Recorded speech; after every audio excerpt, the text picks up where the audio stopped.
1, 2, 3, 4. Okay, here we go again. Another depressing story about the economic situation in the United States. More and more Americans, especially younger Americans, are living out of their cars, and the government is passing laws to actively make the situation worse. As always, we went from striving for the American dream to record numbers of younger Americans living in their cars.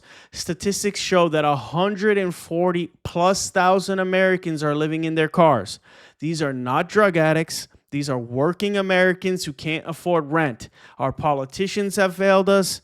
Our institutions have failed us. Wages haven't kept up with inflation. These people are working Americans who are priced out of renting and buying a home. Okay, just remember that there are 700,000 Americans homeless in this country. Those are vets. Those are families with kids. Those are young Americans who get out of college getting paid $15 an hour, not a livable wage, and can't find work, having to go back and live with their parents, a lot of them, and the ones that don't have parents end up living on the streets. Let's go into this and let's see from their words, their perspectives. Let's listen to some of them and see what they're going through and try and put ourselves in their shoes, because the economic situation right now is pathetic and the government's making it worse because, you know, they work in concert with their corporate and billionaire buddies to actually make the situation worse so that they can get tax breaks for themselves. But let's listen to what they have to say. I've been living in my car for over 70 days now, and I'm in a pickle. I ran out of food. I don't have any gas, so I'm kind of stranded in a parking lot. I've been here for around 4 days now, and I'm a little stressed, but I'm still making it work somehow. I'm trying everything in my character to just not go on the side of the road and beg for money. And because of the out of control inflation that we're having in our country right now, and rent prices being over $1,500 a month, I have been outpriced at the rental market, and I live here in my car full time. Hey, I'm homeless. I live in my car. I've lived in my car for 11 and a half months, and today is the day that my car broke down. Okay, so I am homeless. So let's talk about how I lived in my car for... Wages are low, priced out of the renter's market. These young folks have completely given up. We have a whole generation that have given up on society. And how do you expect them to feel when you have politicians that don't give a shit about rising grocery prices? When you have a government that doesn't care about the homelessness problem in this country? When you have a government that could care less about the increase in rent across the country, the price of rent, the price of homes? They could care less about these things, and you expect young people to get out of bed and care about their future? That's why we're seeing a rise in political violence in the country, especially among young people. They're like, you don't care, we don't care, right? More. Let's see what this young lady has to say, because she's really going through it. She has a job. She just can't afford the 2 times rent that you need, plus the rent, the first, last, and security to rent a place, and now she's homeless. Let's see what she has to say. So life update. I'm living in my car, my little S10. This is me. Stay home for the foreseeable future. And yeah, I don't know what to do. And I don't really have anyone. I toured 2 apartments yesterday. I won't qualify for them because you have to make 2.5 times the over $1,200 rent a month, and I don't even make the rent a month. I've never been homeless before, but you know what? This is a really good story. Like, I can only go. I mean, I could go down, but like, I'm gonna go up from here, cause then, like, I'm broke and homeless at 21. While Americans are living out of their cars, what is the government doing? Well, homelessness in the United States is at a record high. Bankruptcies just hit a 5-year high this week. Services we need, like Medicaid and FEMA, are getting slashed. So the government's cutting essential services that lower and middle-class Americans need during an economic crisis. But Donald Trump has no problem approving another $500 million of our tax dollars for weapons to Israel. We have money for Israel, but we don't have money for the middle class and lower middle classes.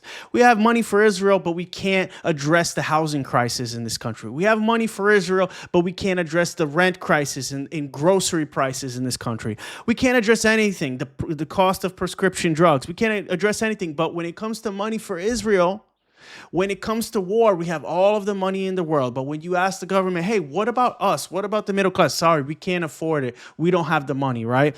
This is just the standard operating procedure of the United States government. More, instead of helping lower and middle class Americans, what is the government doing? Well, Donald Trump, instead of helping people who are struggling to make ends meet, remains focused on backwards, expensive, and ineffective policies that make homelessness worse. Well, he signed an executive order. What does it do?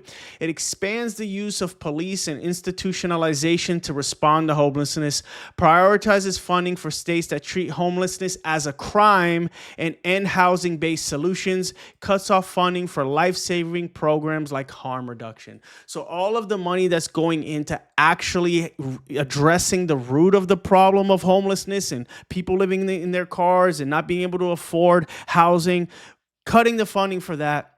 But we're increasing funding for states that look at homelessness as a crime. So let's just throw everyone in prison, all our homeless people, people that are living in cars, hardworking Americans that have jobs, that pay taxes, that follow the law. They just can't afford to live, to rent a place. We have no compassion for these people. We have no compassion for our fellow Americans. We're just going to round them up, kick them out, kick them to the next street, put them in prison, criminalize it instead of helping them and using the tax dollars that we have to spend anyway to help these people. Remember, we have to pay taxes anyway, so it comes down to what do we use the money for? Do we use it for war? Do we use it for giving tax breaks to the rich? Or do we use it for helping each other?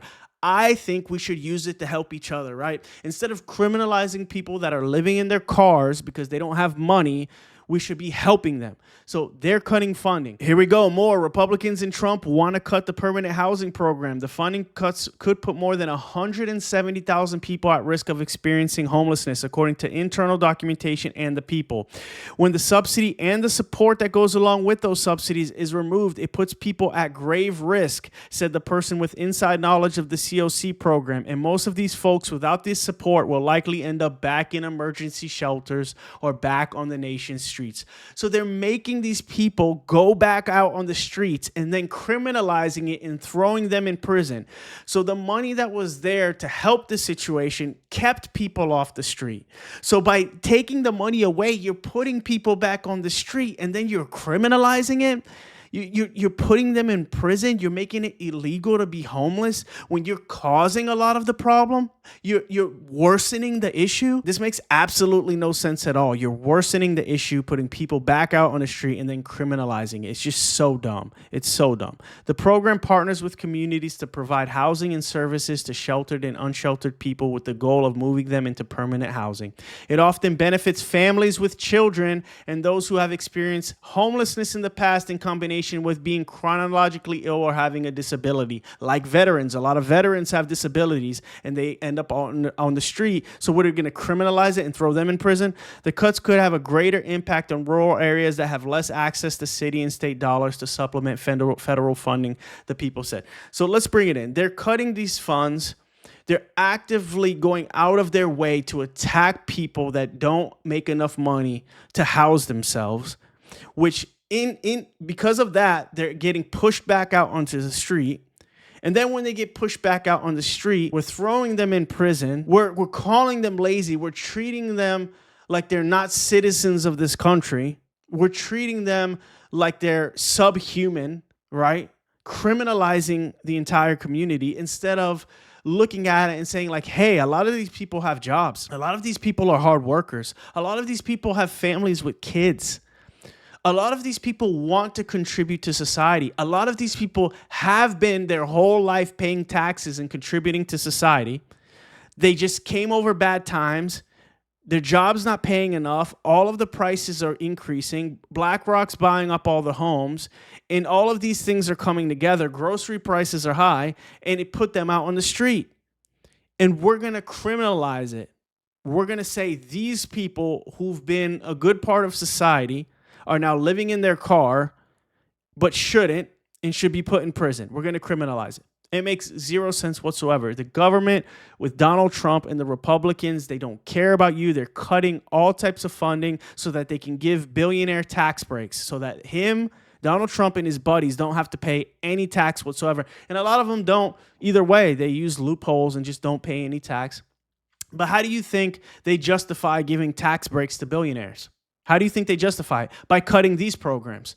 They're like, okay, well, if we cut all this discretionary spending, then the loss in revenue that's happening because we're giving tax breaks to billionaires, we're gonna make up for it through cuts to discretionary spending like this. We're gonna cut Medicaid, we're gonna cut FEMA spending, we're gonna cut assistance for housing and rent, we're gonna cut assistance for seniors.